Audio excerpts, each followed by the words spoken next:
Hi, my name is Brianna Coburn. I'm an 8th grade science teacher at Westport Middle School. These are two of my colleagues. Hi, I'm Catherine Mulvoy. I teach 8th grade social studies.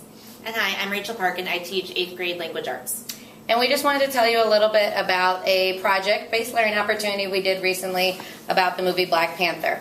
I was personally inspired by the movie when I went to see it on opening night. I walked away just full of ideas, just wanted to talk to anybody who would listen about my views on the messages that the movie was sending. And if you've seen the movie, you know that there are a lot of different culturally significant things that happened in the movie that just really sparked discussion. So the next day, Friday, I came in and my science PLC let me go and talk to social studies people because I really just wanted to talk to other people about this movie, and I knew my social studies crew could Be listen nerdy to me, with her. nerd out with me. I showed them the trailer, and I was just like, guys, we have to do something with this. And We all ended up going to see the movie together that night. Yeah, the project was born. And I think as soon as everybody else started seeing the movie, we were just completely on the same page of like, this is important. We need to get our kids to this movie, and we need to help them to see that you can learn about the world around you in pop culture and in lots of different ways. Learning doesn't have to be textbooks and boring. It can be whatever you want it to be. On that, we started thinking about, okay, what kind of research could we do? And since we're all different content areas, we didn't want it to be specific because we all wanted to teach about it. So we decided to focus it as a research project and do ELA research standards, which Rachel will talk about, instead of having it more topic driven. So we let the kids pick their topic, and Ms. Mulvoy's going to talk a lot about that, but we just want it to be whatever they wanted to learn more about, because as I walked away from the theater, that's what I was pumped up about, was learning more about this topic and this topic and this topic. And as educators, I think we do that a lot, and I think school sometimes forgets that that's what learning really should be about. So Ms. Mulvoy?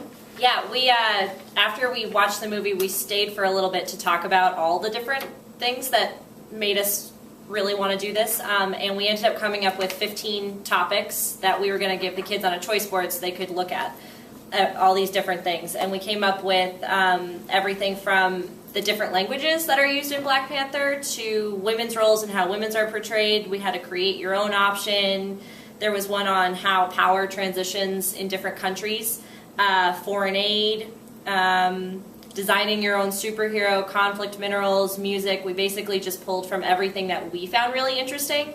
And then we gave the kids some questions to jump off of to help them with it. So, for example, women's roles. The first question in women's roles is just, how are women portrayed in the film? A lot of the girls came back saying how awesome the Dora Milaje are, and they loved how many different women there are, which is weird, or not weird, it's different for a superhero movie for sure.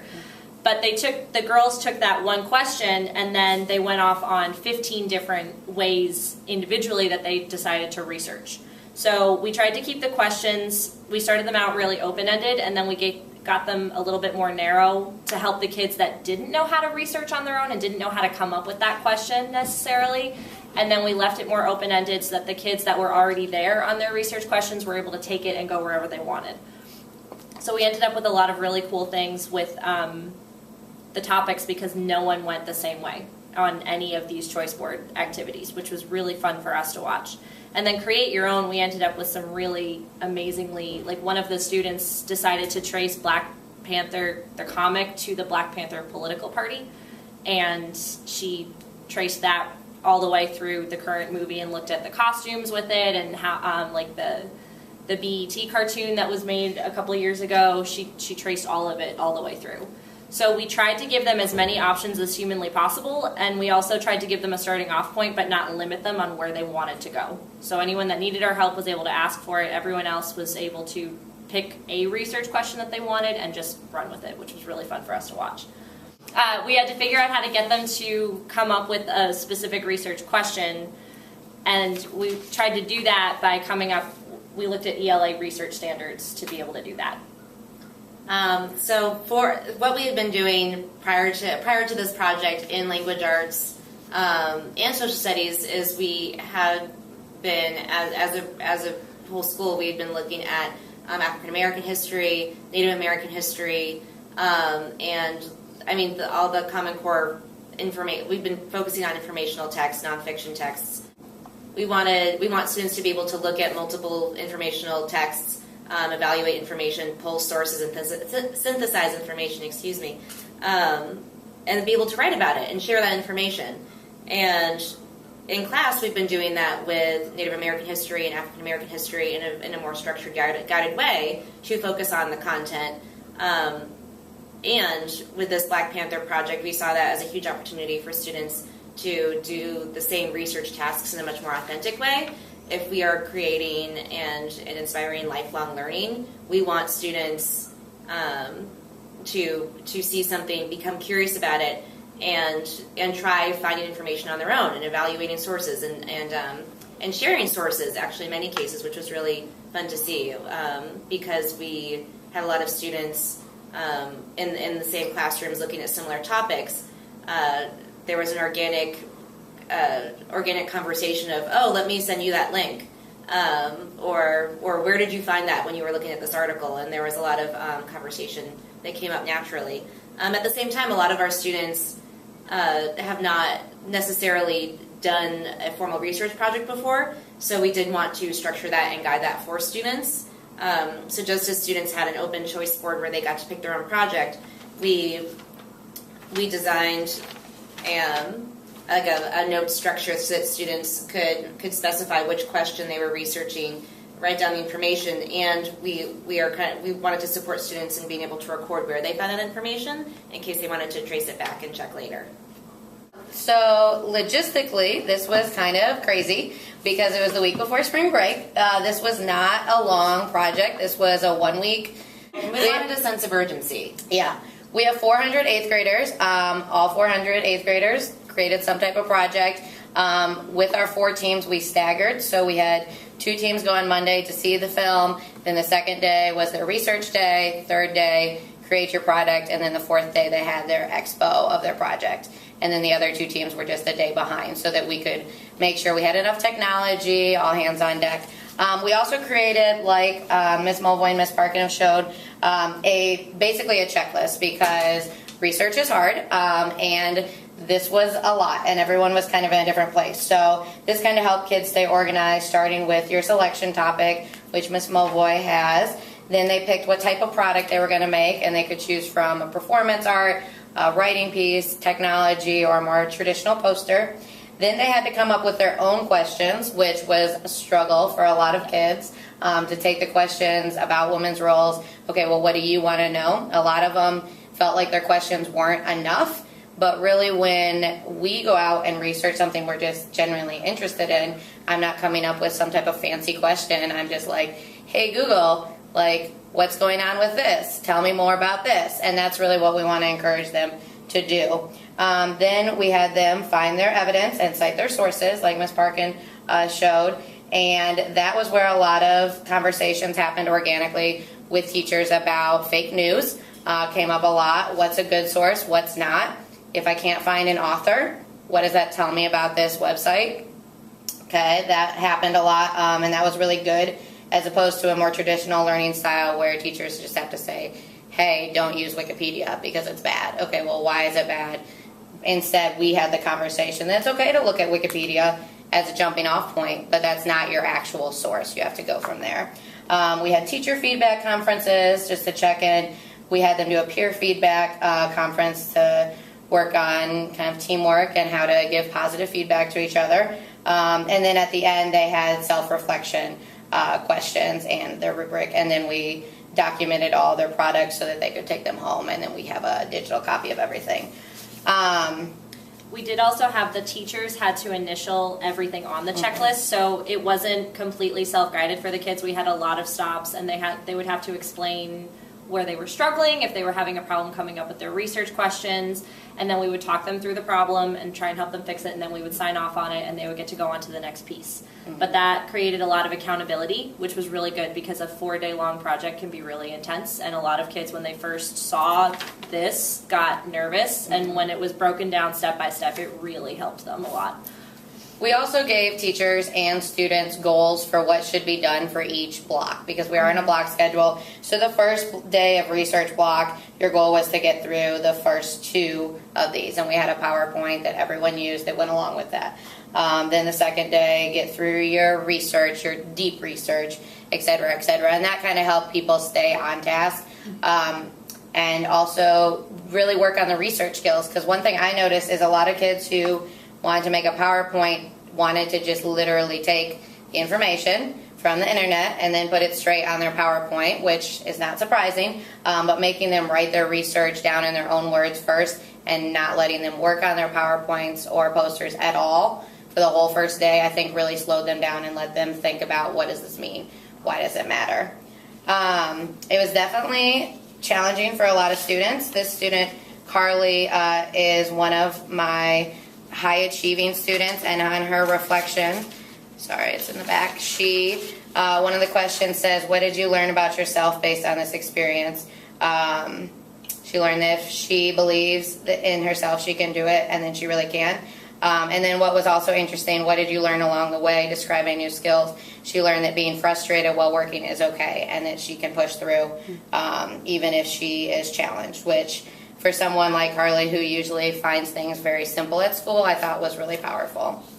Another student who is on the opposite side of the spectrum of accomplishment in school thought that she was really proud of her work. At the end, it says, if you found another topic you were interested in, would you do this type of activity in your free time? Why or why not? She said, yes, it was so much fun doing the project. I learned so much. And earlier she said she was really proud of the way she could explain her work to people, and they could understand what she was thinking about the importance of the costumes and the different colors of the characters. And it was just, I get emotional because it was really... There were a lot of aha moments for the kids.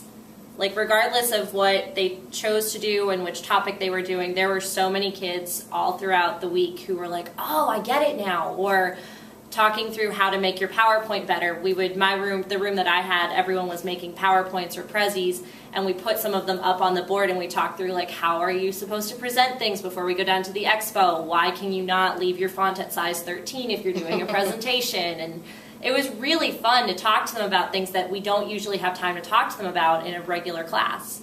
Definitely. It was great. And of course, creating a sense of urgency, and also to celebrate, we did have an expo. Mm-hmm. So students created. This is one of many examples. Students had the opportunity, the responsibility, and the opportunity to have their poster on display, to stand next to their poster, and to talk about their poster, and to have judges come up and ask them questions about their poster. And a lot of students, again, maybe they're used to holding a poster and talking about their poster in front of the class, but they don't necessarily see any reward or celebration of their work beyond that. It starts and ends with the grade. The main purpose was not the grade. The main purpose was for them to pick something that they were really interested in, and to be able to share that knowledge with other people. And we had a student who we gave prizes for first, second, and third for each of the different product types that they came up with. So we had a student whose poster, when he made it, like when you just look at it, it actually looks really disorganized and messy, but when he stood next to it, he spent the entire expo standing next to his poster because he was so excited to tell us what he learned about foreign aid, and he ended up winning third prize because his explanations were so powerful and so clearly articulated that the judges thought that he deserved a medal for it. And it was great. It was another student who just normally doesn't get that type of acknowledgement for his intelligence in And he also usually flies under the radar because he won't go above and beyond. And on his poster, he didn't, but in his explanations and when he was presenting it to people, he went way beyond. And that was so cool because I'd never seen that from him before. It was great. I think one other thing that I really enjoyed about this is a lot of our questions we tried to focus on, obviously research-based, but then what is the message that the film is trying to send the audience? Because that's part of why this is such a powerful movie and people have made it #1 for so long, is it sends so many messages. And the fact that kids can go out and see a film like this on their own and say, hey, this person's speaking to me and my interpretation of the message is just as valid as any adult out there, I think was really powerful for kids, because in school a lot of times it's right or wrong. You get the point or you don't. And this, I think, let kids take it in their own and say, hey, this is what I think it means. This is what I take out of the Black Panther. We really loved it. We want to do more of it next year. Yeah. Across the floor, everyone was a little bit iffy just because it was such a huge undertaking right before spring break, but by the end of it, I don't think there was a single person on the floor that regretted taking a week out of instruction to do this. It was so much fun to watch the kids. But I think one other thing that I appreciated about it too is you could talk to any kid on the floor and ask them what they were doing and what their project was about in the hallway, and they were excited to talk about it. And it really increased the cross-team bonds between teachers and students and other students. And I think that was a really great opportunity as well. For some students, it was the first time that they had taken work home to continue working on it the entire school year. That was not required. It was when given an option, and they brought it back. It came back finished. They were ready to go.